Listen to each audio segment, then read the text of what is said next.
Il-Kummissjoni u Paċi fih dan il-Knisja f'Malta resqet il-proposti tagħha lill-Ministeru tal-Finanzi għall-Baġit tas-sena d-dieħla. Proposti li jfukaw fuq 5 oqsma li jolqtu l-kwalità tal-ħajja taċ-ċittadin li huma it-trasport, l-ambjent, is-saħħa, l-akkomodazzjoni affordabbli u l-immigrazzjoni.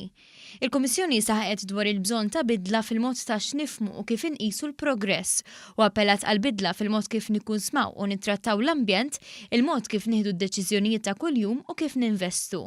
Fir-rakkomandazzjonijiet tagħha dwar it-trasport, il-Kummissjoni qalet li huma meħtieġa aktar soluzzjonijiet fit-tul minflok dawk temporanji, bħal titjib fl-infrastruttura biex tippermetti li t-trasport pubbliku, il-carpooling, il-mixi u ċ-ċikliżmu verament ikomplu jsiru alternattivi validi għal vetturi privati. Dwar l-ambjent qalet li l-Gvern għandu jaħdem għal gżira aktar nadifa permezz tal-introduzzjoni ta' aktar siġar u pjani f'żoni urbani, fil-waqt li jsir pjanar bil-qoddim għall-użu tal-art b'mod effiċjenti. Il-Kummissjoni proponit ukoll li jittieħdu azzjonijiet konkreti għal problema tal-obeżità u dan billi tiżdied l-attività fiżika fl-iskejjel. Appellat ukoll għal iżieda fir-riżorsi għal kura tas-saħħa mentali.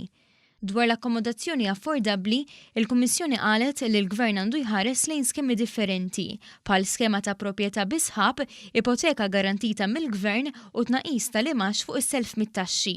Qalet li qed tistenna l-pubblikazzjoni tal-White Paper fuq is-suq tal-kera bit-tama li tinkludi bosta soluzzjonijiet. Il-Kummissjoni appellat ukoll biex jitwaqqaf uffiċċju legali li jipprovdi tarif dwar id-drittijiet u l-obbligi li għandhom persuni minn pajjiżi terzi.